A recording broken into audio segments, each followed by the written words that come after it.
নমস্কাৰ বন্ধু বান্ধৱীসকল, আই বাপসকল। মই এটি নতুন ভিডিঅ' লৈ আকৌ আপোনাসৱৰ আগত সমবেত হৈছোহি। এয়া হ'ল শ্ৰীকৃষ্ণৰ জগতৰ ঈশ্বৰ জন্ম ৰহস্যৰ বিষয়ে ক'বলৈ লৈছোঁ। তেওঁ আমাৰ গোটেই পৃথিৱীৰ এজন ঈশ্বৰ হ'ব। চব দেৱতাৰ ওপৰত তেওঁ এজন আচৰিত ডাঙৰ দেৱতা বুলি আমি নৰমনিচসকলে ভাবোঁ, কিন্তু যিবিলাকে মানুহ বুলি ভাবে তেওঁ কিন্তু মানুহ নহয়, জগতৰ ঈশ্বৰেই আছিলে। গতিকে তেওঁ আজি কেইদিনমানৰ পাছতে তেওঁ জন্মাষ্টমী হ'ব। তাৰ উপলক্ষে মই এটি তেওঁৰ জন্ম ৰহস্যৰ কথা ক'বৰ কাৰণে আগবাঢ়িছোঁ। কিবা ভুল ভ্ৰান্তি হ'বও পাৰে, আপোনালোকে মোক জনাব। তেওঁ জন্ম হোৱাৰ আগতেই যি অলৌকিক লৌকিক অত্যাচাৰ অনাচাৰ সকলো ঘটনা হৈছিলে, অহংকাৰীসকলে ধ্বংস কৰিছিলে এফালৰ পৰা। তেওঁ জন্মৰ আগতেই কিছুমান ৰাক্ষস, কিছুমান অসুৰ, কিছুমান অহংকাৰী তেনেকুৱাবিলাকে গকুল, বৃন্দাবন, মথুৰা আদি ৰাজ্যত অত্যাচাৰ কৰিছিলে।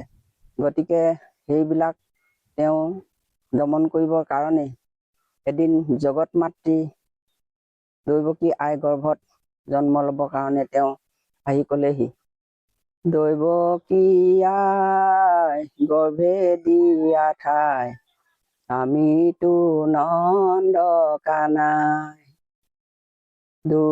কংসক বধিম ৰাজ্য পালিম, চিন্তা নকৰিবা আই, দৈৱকী আই গৰ্ভে দিয়া ঠাই, আমিতো নন্দ কানাই, কংসক বধিম ৰাজ্যক পালিম, চিন্তা নকৰিবা আই।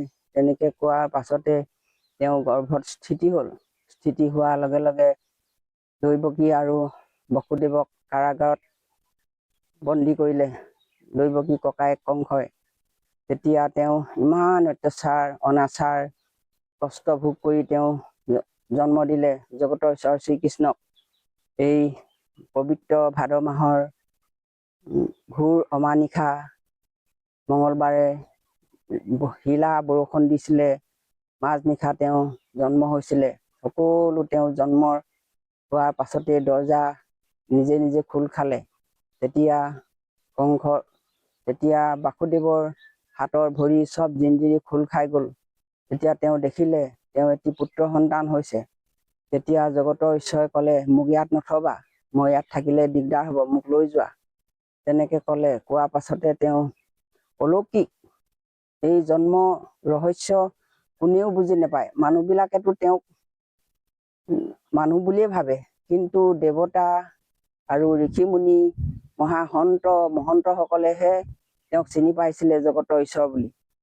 তেওঁৰ জন্ম হলত তাত পলুৱাই থলেগে। পলুৱাই থৈ তেওঁ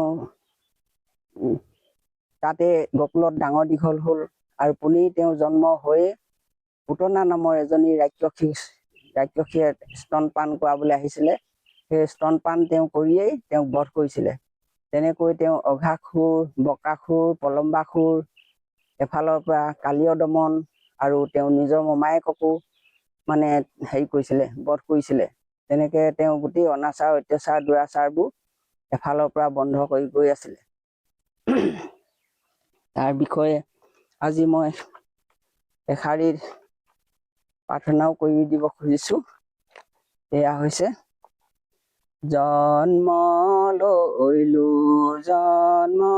লৈলো বহুত পালো আই, জগততে ত্যাগী দৈৱ কিহেন আই, অহংকাৰী মামা কংস নিজৰ তোমাৰ ভাই, মোক মাৰিবা কিমান চিন্তিলে উপায়, যশোদাৰ ঘৰে পিতাই থৈলে কলুকাই বিচাৰি বিচাৰি মোক নেপালে মামাই গোপন গকুলত মোক পাইলে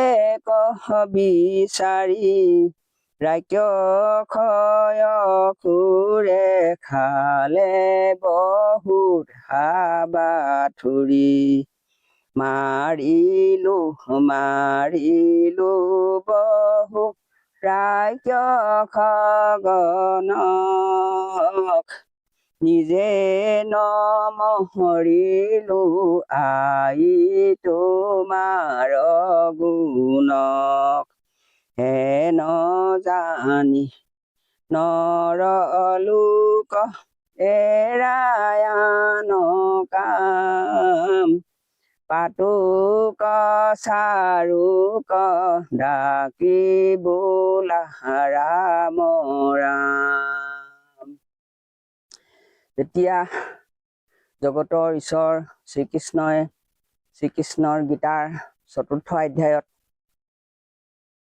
অৰ্জুনক কৈছিলে, সখী তুমি নৰ মই নাৰায়ণ, গতিকে তুমি নেজানা মই জানো। মই এই জন্ম আগতে বহুতবাৰ আগতে মই জন্ম হৈছো, তুমিও হৈছা। মই কিন্তু সকলো জানো, তুমি গম নোপোৱা। মোৰ জন্ম ৰহস্য কথা কোনেও নেজানে, মই নিজেহে জানো সখী। সেইকাৰণে তেওঁ কৈছিলে, যেতিয়া এই ধৰাধামত অত্যাচাৰ অনাচাৰ দুৰাচাৰ হয় তেতিয়াই মই ইয়াত জন্ম হওঁ। সেইকাৰণে গীতাৰ ৪ৰ্থ অধ্যায় জ্ঞান যুগত তেওঁ কৈছিলে, যদা যদা হি ধৰ্মস্য গ্লানি ভৱতি ভাৰত অদ্ভুতানম ধৰ্মস্যম তদাত্মানং সৃজাম্যহম পৰিত্ৰাণায়ম সাধুনাং বিনাশায় দুষ্কৃতাম ধৰ্ম সংস্থাপনাথায় সম্ভৱামি যুগে যুগে। যেতিয়া ধৰ্ম হানি হয়, অধৰ্ম প্ৰভাৱ বাঢ়ে, তেতিয়াই মই দুষ্টক দমন শান্তক পালন কৰিব কাৰণে এনেকৈয়ে জন্ম হওঁ সখী। তুমি সেইকাৰণে মোক একো বুজি নোপোৱা। মই সকলোকে এনেকৈয়ে যেতিয়া অত্যাচাৰ অনাচাৰ হয় দমন কৰিবৰ কাৰণে এই ধৰাধামলৈ পৃথিৱীলৈ অহা যোৱা কৰি থাকো। হে অৰ্জুন সখী, তুমি মোক ভালদৰে জানিবা। মোৰ জন্ম ৰহস্য অতি আচৰিত, অদ্ভুত, আশ্চৰ্য মহিমা কোনেও বুজি নাপায়। মই এনেকৈয়ে এই পৃথিৱীলৈ এনেকৈ অহা যোৱা কৰি থাকো। এয়াই মোৰ জন্ম ৰহস্য। এয়াই মই কৈ শ্ৰীকৃষ্ণৰ জন্ম ৰহস্যৰ বিষয়ে অলপীয়াকে ক'লো, কৈ মই মোৰ বক্তব্য সামৰণি মাৰিছো। নমস্কাৰ, ধন্যবাদ, নমস্কাৰ।